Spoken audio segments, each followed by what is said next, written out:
In this article, you will be reading about a letter to God summary. The author of the story, A Letter to God, is G.L. Fuentes. He was one of the greatest writers of that time. He was a Mexican poet, novelist, and also journalist. The story revolves around the idea of having unquestionable faith in God. The story here is the one taking place in a Latin American country. Lencho, a farmer, who is the protagonist of the story, writes a letter to God. In the letter, he seeks help from the Almighty as he discovers his entire crop yield has been destroyed by a devastating hailstorm. Although his wishes get fulfilled partially, if not completely, he remains ungrateful in the end. Moreover, he questions the honesty and modesty of the postmasters. However, these were the only beings who actually helped him with money, anonymously in the name of God. A letter to God summary in English. Lencho was a dedicated farmer. He was expecting a decent harvest. However, to his grief, a hailstorm came and destroyed his harvest completely. Lencho was very sad. However, he had a strong belief in God. He was certain that God would help him. Also, he was an extremely straightforward man. Although working for a long time on the farm, he knew writing.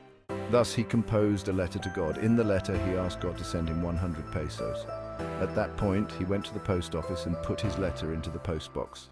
The postman removed the letter from the letterbox. He read the address on it and laughed very much. Also, he rushed to the postmaster and demonstrated to him that strange letter. Moreover, the postmaster also laughed in the same way when he saw the address of God. However, on reading the letter, he got very serious.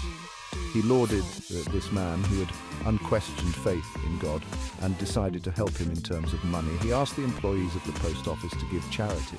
Moreover, he gave a part of his salary too. However, they were able to collect only a little more than 50 pesos as requested for by Lencho. The postmaster put the money in an envelope. It was addressed to Lencho. On Sunday, Lencho once again came to the post office. He asked if there was a letter for him. The postmaster took out the letter and handed it to Lencho.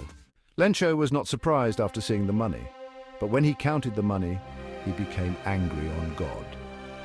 He was sure that God could not have made a mistake. He took paper and ink and wrote one more letter to God. Then he put it into the letterbox. After Lencho had left the place, the postmaster and the employees read the letter. In it, Lencho had complained to God that he had received only 70 pesos. Also, he requested God to send him the rest of the money this time. However, he asked God not to send the money through the mail. He wrote that the post office employees were a bunch of crooks and thus might have stolen the money. Conclusion of A Letter to God. We learnt that faith has the power to give us what we want to fulfill our needs. However, one must realize that humanity still prevails. Please like and subscribe to my video.